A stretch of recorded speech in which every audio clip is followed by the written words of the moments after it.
to make a table into Microsoft. It's into Word. It's very simple and doable, and make color coded. I think one of the last schedule I had in college was like that. Evernote and OneNote. That's Evernote, and OneNote is on a slide after this.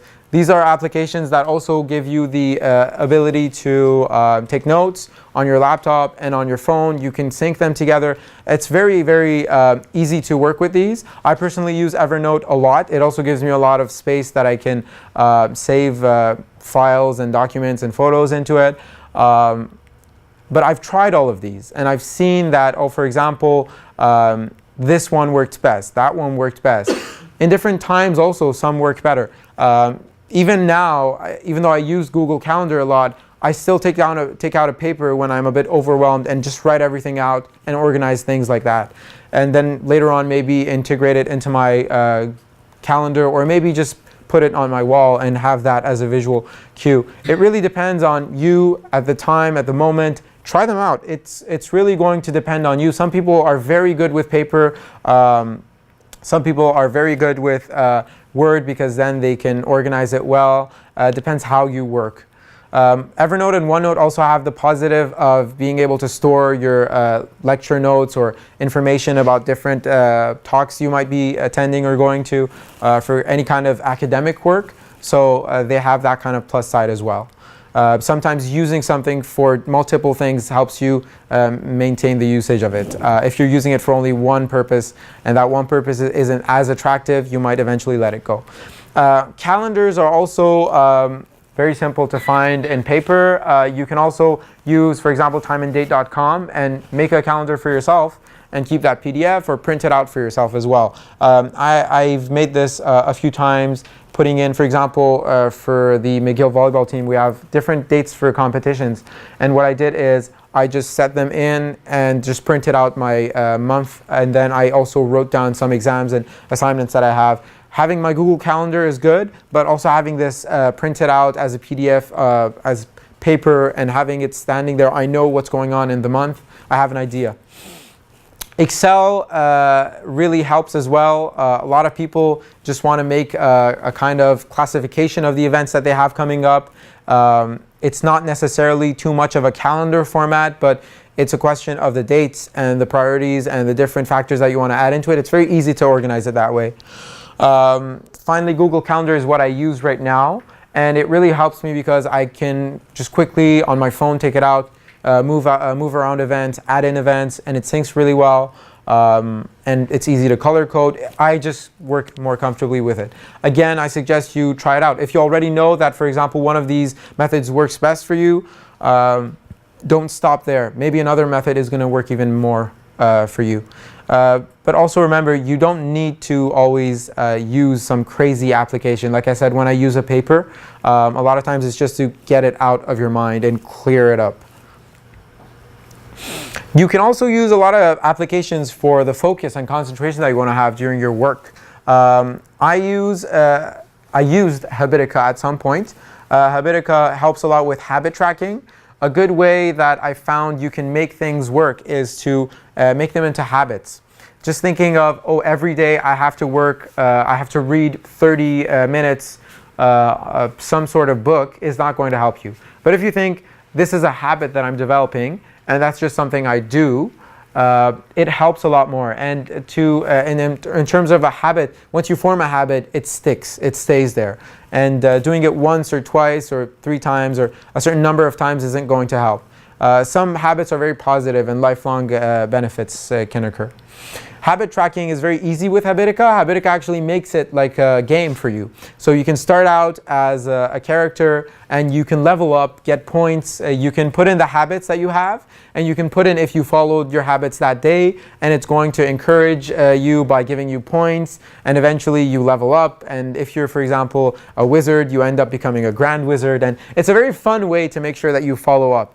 And Habitica actually capitalizes on a concept that Forest does as well.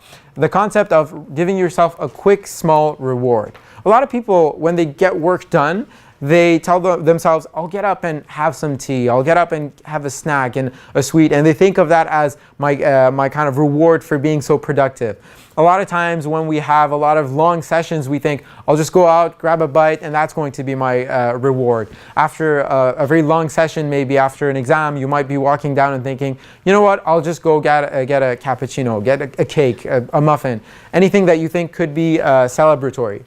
And in that sense, a very quick and small reward can make you continue for a much longer time. Forest, for example,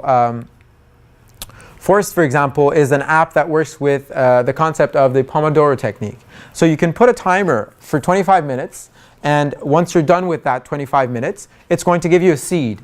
And that seed, you plant it into your virtual garden, and eventually you can see the trees that grow, and you also get points, so you can buy new types of trees and new types of plants. It's very interesting in a very different sense. You can also share a garden with a friend with who maybe together you're working and getting things done. That's another way to get yourself to work a bit more.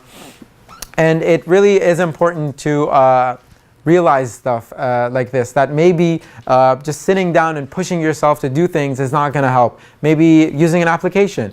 All of these are tools, phones, applications, laptops.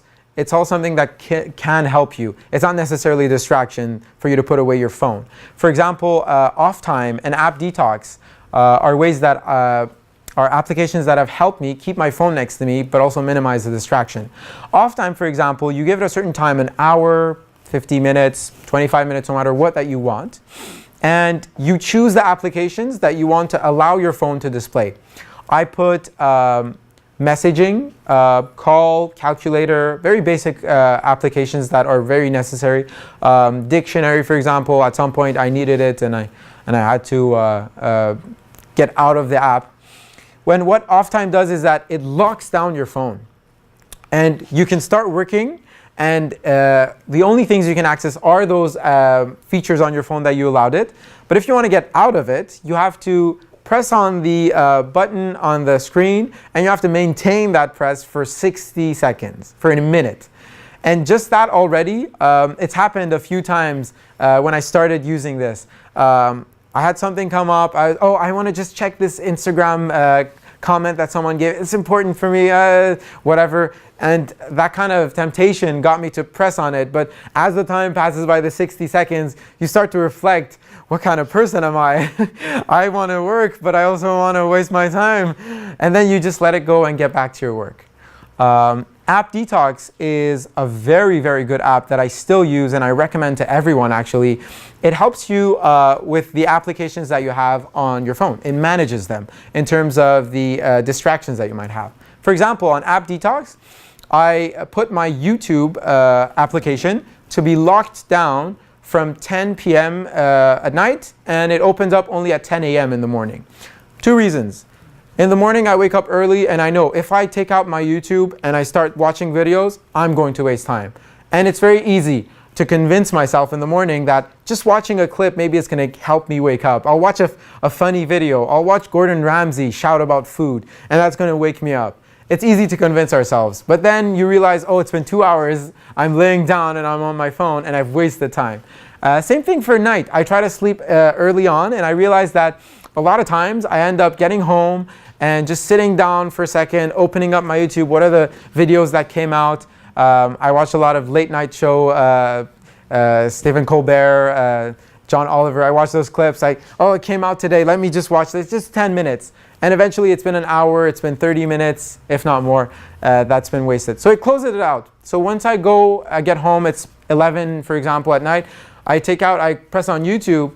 It doesn't allow me to get in, and it gives me a notification that, for example, it has like different messages it gives. One of them says, you're not supposed to be doing this. For example, if I remember for Instagram, for example, I put it to only give me 3 or 4 times a day to be able to access it. So once I open my Instagram more than 4 times or 3 times, the 5th time it would tell me, you're going to be more productive if you don't do this. So it gives you different messages, and it helps you kind of follow in that self-discipline way that I was talking about.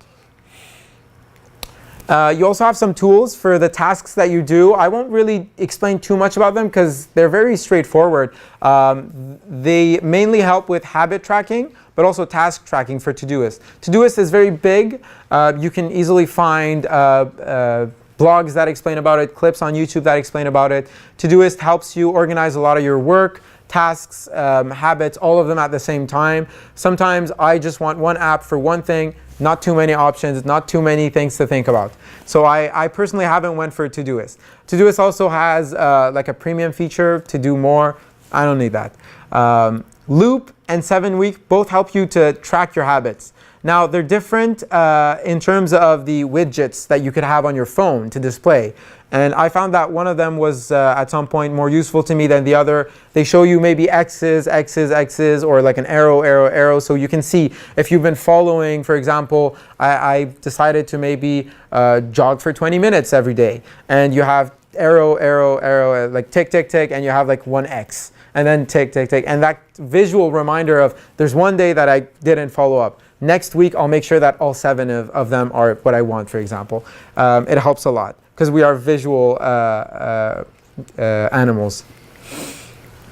A final note that I want to give to you guys is that I talked a lot about techniques, applications, methods, but it's at the end of the day more important what kind of person you are and how you decide to use these different methods and techniques and applications. Just knowing about a gadget, just having a gadget isn't going to help you unless you learn how to use it. So if you, I really suggest you guys go through some of these techniques, some of these applications, try them out, see how they work, and realize that you finding out which one of these works best is better for you long term. It's going to help you. So it's a kind of investment. And another way that this can help you is to think, what specifically are the problems that, for example, an application or a method is going to help me solve? How will this new tool support the existing process? And that's because first you have to have an idea of how I want to work in general. Do I want to have a schedule that is going to emphasize morning work or afternoon work? Do I want to put time boxing? Do I want to put just work in the morning and then free afternoons? Decide how you want to work. And then think, how can I use these applications? Where do I put these techniques into work? And that's it. I'm very thankful for you guys that you're here, that you've been listening so well. I tend to talk a lot. I hope I didn't waste too much of your time. Right now we have a Q&A session. And so I'm available for all your questions. And these are the references. Again, as a reminder, we will be sending out this presentation, including a slide about the segmentation effect, to all of you. And thank you very much. I'm here for all the questions you might have. Thank you, thank you. No questions? Yes?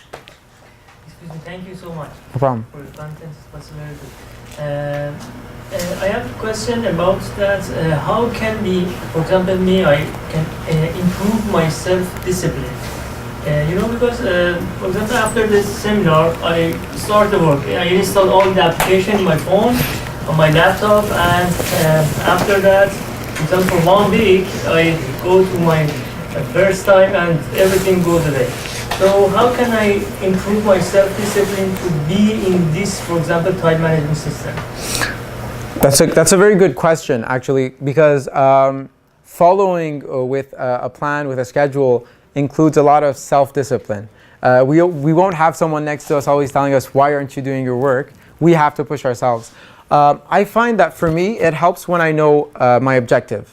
When I know that I'm spending time right now to work on a paper that is eventually going to be a very good paper with a very good grade, and that's going to help me in terms of my academics, when it's clear for me why I'm doing my work, I'm able to stick to it a bit more. Because I remember, oh, I'll just go grab a snack. No, I have to finish this work because this work is important.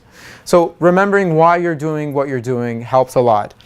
Another thing that I greatly encourage is feedback. So if you try one of these applications, if you try one of these methods for different days, just think at the end of the day or at the end of the week, did it work or not? Why? If it didn't work, is it something you did? Is it something that, what didn't let you continue? What prevented you from working? That kind of line of inquiry eventually ends up giving you a lot of information about yourself and your environment and how you function. That's kind of how you can realize that, oh, I could maybe use another application, or maybe I can use another feature. I hope I answered your question in a general way at least. Does that help?